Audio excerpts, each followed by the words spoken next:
The Lord. प्रभु का धन्यवाद करते हैं आज का दिन के लिए एक बार फिर से। आज हम लोग देखेंगे मसीही जीवन में की श्रृंखला में तीसरी बात, परीक्षाओं पर हम जय कैसे प्राप्त करें। इस संसार में रहते हुए हम हर एक दिन परीक्षाओं से गुजरते हैं और उन परीक्षाओं के बीच में हम अपना जीवन व्यतीत करते हैं, लेकिन कई बार हम उसमें असफल हो जाते हैं और कई बार हम सफल हो जाते हैं। तो आज के दिन में हम देखेंगे कि यीशु मसीह जो हमारा मॉडल है, उसने किस प्रकार से परीक्षाओं के ऊपर जय को प्राप्त किया और किस प्रकार से वो हमें हमारी परीक्षाओं के समय में सहायता और मदद कर सकते हैं। पहली बात यह है कि यीशु की ओर देखें और उसी में उत्तर है। यीशु की ओर देखें, उसी में उत्तर है। ये पहला पॉइंट है कि जब हम यीशु की ओर देखते हैं तो हमें उसी में सब कुछ आंसर मिलता है। इसलिए इब्रानियों की किताब उसका 4 अध्याय और उसका 15वें पद में इस प्रकार से लिखा है, क्योंकि हमारा ऐसा महायाजक नहीं जो हमारी निर्बलताओं में हमसे सहानुभूति ना रख सके, वह तो सब बातों में हमारे ही समान परखा गया, फिर भी निष्पाप निकला। परीक्षा के समय में प्रभु यीशु मसीह कई बार परीक्षाओं के बीच में वो परखा गया, लेकिन वो निष्पाप निकला। और इसलिए प्रभु यीशु मसीह हमारी भी जब परीक्षा होती है तो वो हमारी भी सहायता इसी रीति से करता है ताकि हम निष्पाप निकलें। और इब्रानियों 2 उसका 18 में प्रभु का वचन कहता है, जबकि उसने स्वयं परीक्षा की दशा में दुख उठाया। प्रभु यीशु मसीह ने परीक्षा के समय में दुख को उठाया और तो वह उनकी भी सहायता कर सकता है जिनकी परीक्षा होती है। जब हमारी और आपकी परीक्षा होती है तो प्रभु यीशु मसीह हमारी और आपकी भी परीक्षा के समय में मदद करते हैं। क्या आप अपनी परीक्षाओं के बीच में असफल हैं? तो विजय देने के लिए, उत्तर देने के लिए या सफलता लेने के लिए हम यीशु की ओर देखें, क्योंकि यीशु की परीक्षा हुई और यीशु मसीह सफल हुए और वो हमें भी सफल करेंगे। दूसरी बात है, स्वयं से वायदा करें। दूसरी बात, स्वयं से वायदा करें। जब हम परमेश्वर से वायदा करते हैं और उसके साथ में स्वयं से भी वायदा करें, जब हम स्वयं से वायदा करेंगे तो परमेश्वर हमारी सहायता करते हैं। इसी प्रकार से इब्रानियों की किताब उसका 12 का 1 में लिखा है, अतः हे भाइयों, मैं परमेश्वर की दया स्मरण दिलाकर तुमसे आग्रह करता हूँ कि तुम अपने शरीरों को जीवित, पवित्र और ग्रहण योग्य बलिदान करके परमेश्वर को समर्पित कर दो, यही तुम्हारी आत्मिक आराधना है। तो हमें परमेश्वर को अपने शरीर को के अंगों को परमेश्वर की वेदी पर जीवित बलिदान करके चढ़ाना चाहिए। जैसे हमारी आँख है, हमारा सोचना है, हमारा सुनना है, हमारा बोलना है, हमारा देखना है, इन चीज़ों को हम इन्हीं चीज़ों से परीक्षा में गिरते हैं। और जब इन चीज़ों से परीक्षा में गिरते हैं, लेकिन जब हम परमेश्वर को अर्पण कर देते हैं अपने इन चीज़ों को, तो हम उसमें सफलता को प्राप्त करते हैं। यदि नहीं करते हैं तो हम नहीं प्राप्त करते हैं। हम अब अपने नहीं रहे, पर हम दाम देकर मोल लिए गए हैं। हम उनके हैं, उसके हैं। और आप ही हमें अपनी आँखों से भी हमें वाचा बांधने की ज़रूरत है। जब तक हम अपनी आँखों से वाचा नहीं बांधते हैं, तब तक हम पाप के दास बने रह सकते हैं और पाप कर सकते हैं। अय्यूब कहते हैं 31 अध्याय उसका 1 पद में, मैंने अपनी आँखों से वाचा बांधी है, वाचा बांधी है। हमें और आपको भी जीवित और पवित्र बलिदान चढ़ाने के लिए अपने आँखों से वाचा बांधने की ज़रूरत है। जब तक हम अपनी आँखों से वाचा नहीं बांधेंगे तब तक हम पाप में गिरते रहेंगे और पाप करते रहेंगे। और अय्यूब फिर कहते हैं, फिर मैं किसी कुंवारी पर क्यों आंखें लगाऊं। केवल कुंवारी ही नहीं, शादीशुदा पर भी, अन्य लोगों पर भी हमें आँख लगाने की ज़रूरत नहीं है। आँख लगाने का मतलब गलत दृष्टि से देखना। और ये कई बार जब हम देखते हैं लोगों को या स्वयं को देखते हैं, कई बार हम लोग इस परीक्षा में गिर जाते हैं।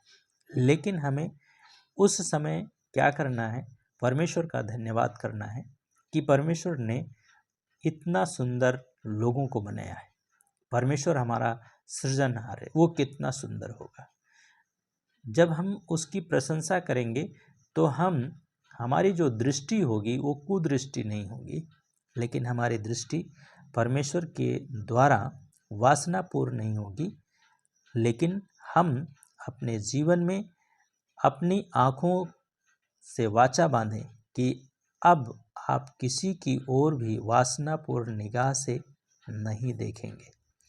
अपने हाथों को परमेश्वर को अर्पित करें कि निषेचित वस्तु का स्पर्श न करें और आपके पैर वहाँ ना जाएं जहाँ मसीह स्वयं नहीं जाना चाहता या नहीं जाना चाहता है। और इसी प्रकार से हम परमेश्वर के द्वारा परीक्षाओं में जय को प्राप्त कर सकते हैं। रोमियो की किताब उसका 6 अध्याय और उसका 13 पद में परमेश्वर का वचन इस प्रकार से कहता है, और न अपने शरीर के अंगों को अधर्म के हथियार बनाकर पाप को सौंपो,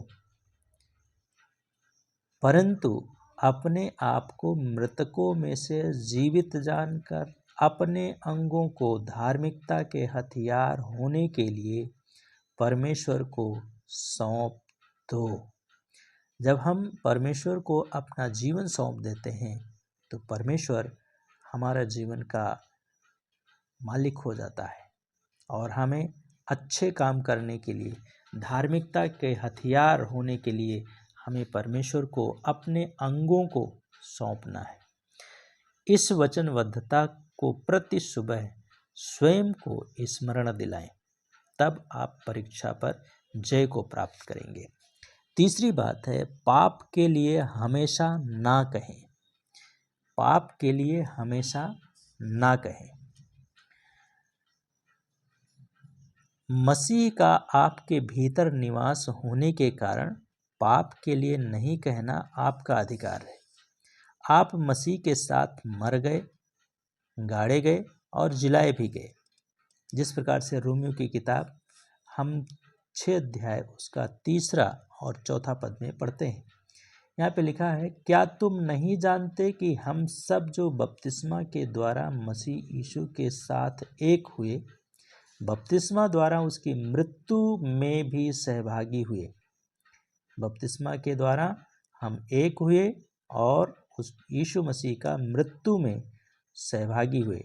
इसलिए हम बपतिस्मा द्वारा उसकी अर्थात यीशु मसीह की मृत्यु में सहभागी होकर उसके साथ गाड़े गए, जिससे कि पिता की महिमा के द्वारा जैसे यीशु मसीह जिलाया गया था वैसे ही हम भी जीवन की नई चाल चलें।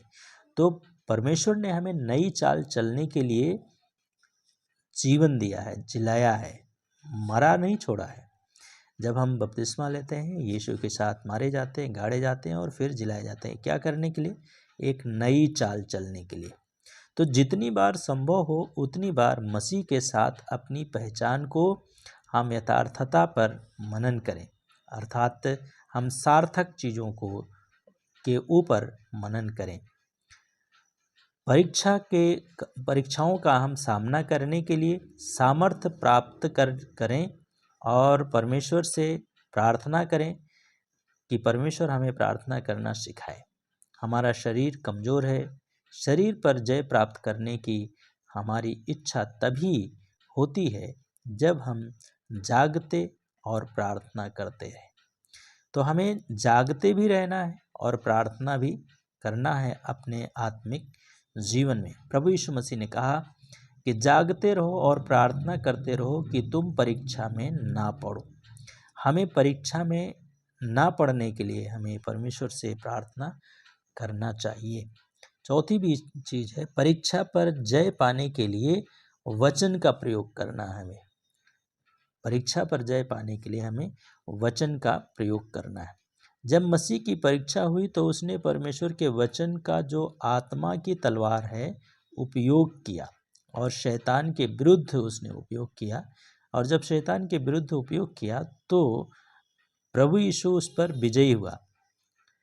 मत्ती की किताब उसके 4 अध्याय में 4 और 7 और 10 पद में जब हम लोग पढ़ते हैं तो प्रभु यीशु मसीह ने वहाँ पर शैतान को के द्वारा जब परीक्षा आती है तो वहाँ पर प्रभु यीशु मसीह परमेश्वर के वचन का उपयोग करते हैं कि ये भी लिखा है, ये भी लिखा है और ये भी लिखा है। तो इसलिए हमें शैतान पर जय पाने के लिए हमें परमेश्वर के वचन का प्रयोग करने की आवश्यकता है। जब हम लोग मत्ती की किताब पढ़ते हैं उसका 4:3 में तो लिखा है, और परखने वाले ने निकट आकर उससे कहा, मतलब यीशु मसीह से कहा, यदि तू परमेश्वर का पुत्र है तो आज्ञा दे कि ये पत्थर रोटियां बन जाए। अब लिखा है यदि तू परमेश्वर का पुत्र है।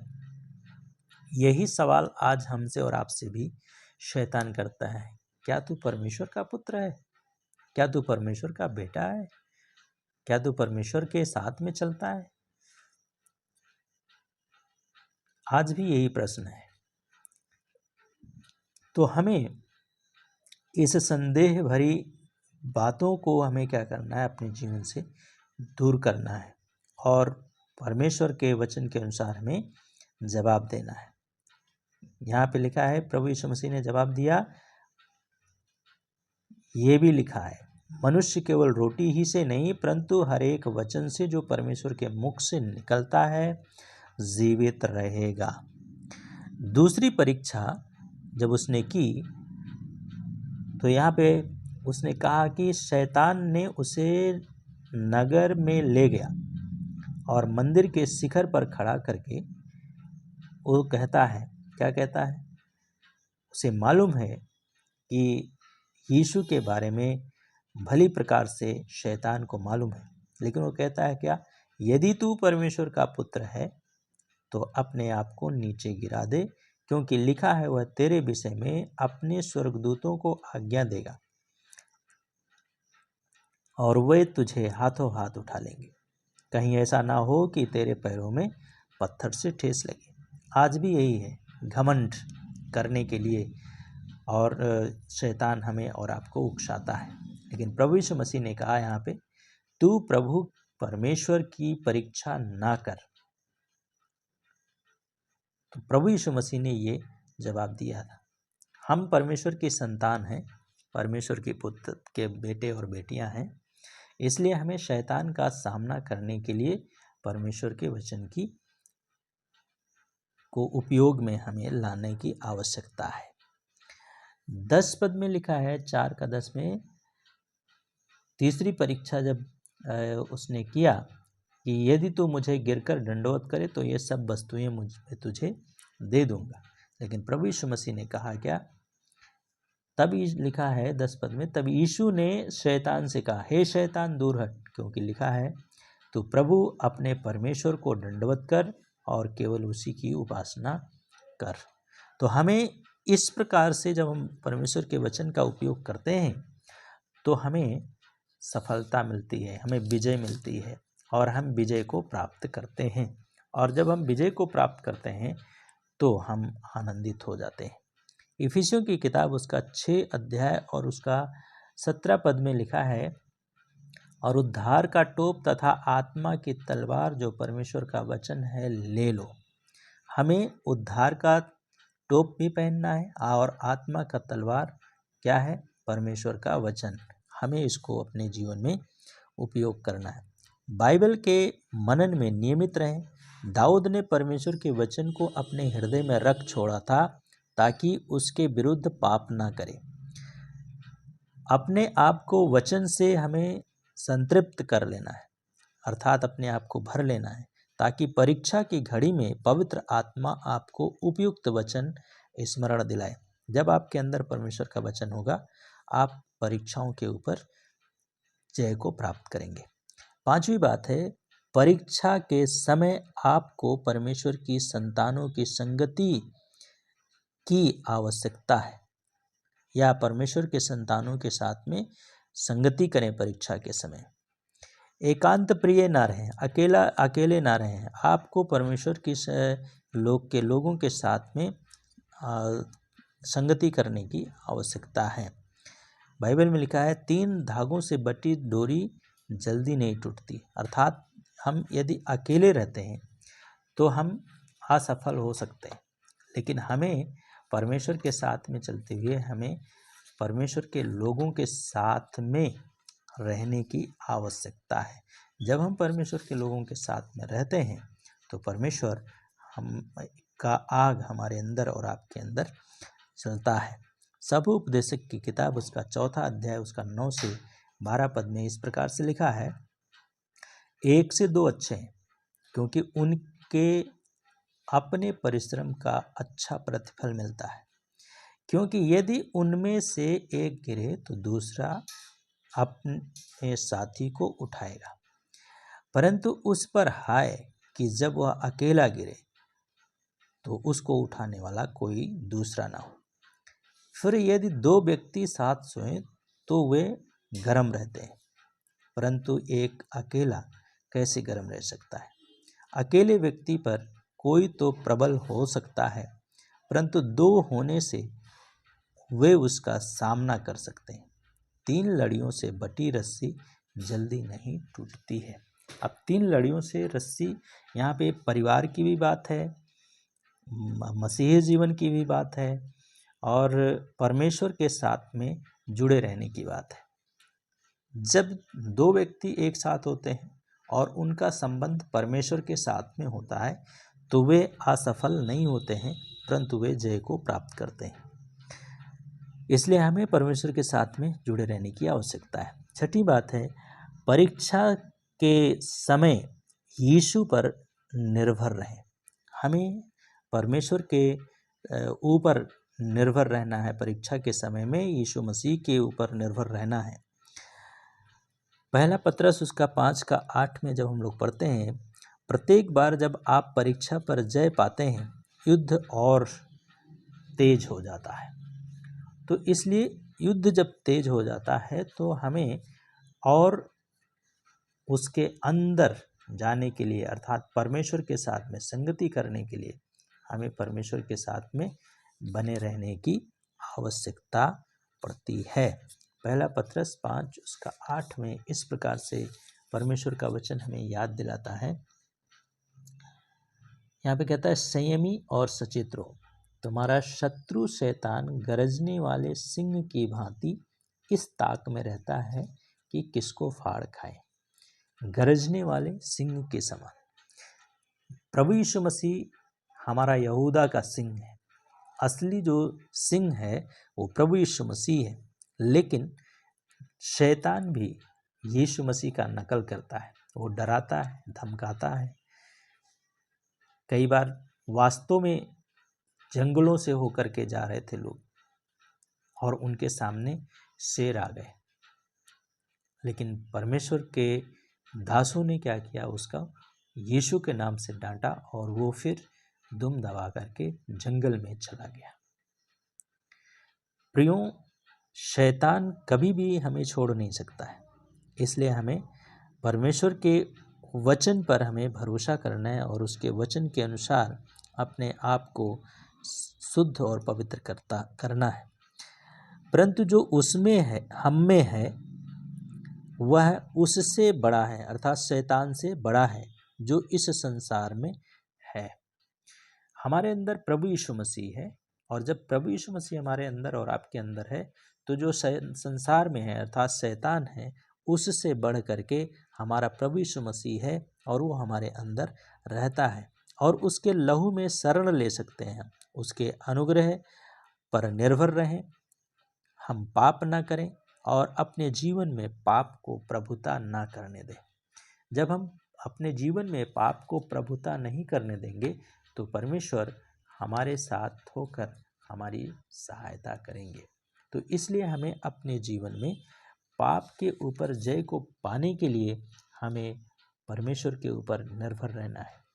रोमियो की किताब 6 अध्याय उसका 14 पद में लिखा है, तब तुम पर प्रभुता करना नहीं पाएगा, क्योंकि तुम व्यवस्था के अधीन नहीं परंतु अनुग्रह के अधीन हो। हम और आप परमेश्वर के अधीनता में रहते हुए हम परमेश्वर के अनुग्रह के अधीन हैं। इसलिए हमें अपने जीवन में अपने प्रभु के साथ में चलते हुए अपने परमेश्वर के साथ में चलने की आवश्यकता है। और हम जब प्रभु के साथ में चलते हैं तो प्रभु हमारे साथ होकर हमारी सहायता करता है। तो परीक्षाओं पर जय कैसे पाएं, इन बातों के ऊपर हमने विचार किया है और इसलिए हमें हमारे जीवन में जब परीक्षाएं आती हैं हम परमेश्वर के साथ में रहें और परमेश्वर हमारी सहायता करने के लिए तैयार है। आइए प्रार्थना करें। प्रभु यीशु, हम प्रार्थना करते हैं जो लोग किसी भी परीक्षा में पड़े हुए हैं उनके जीवन से उनको प्रभु उन परीक्षाओं में से आप उनको निकालें ताकि वे आपकी महिमा कर सकें। हे प्रभु यीशु, आप हमें परीक्षाओं पर जय देने वाला है, इसलिए हम आपका धन्यवाद करते हैं। धन्यवाद के साथ इस प्रार्थना को यीशु के नाम से मानते हैं, आमीन। प्रभु आशीष।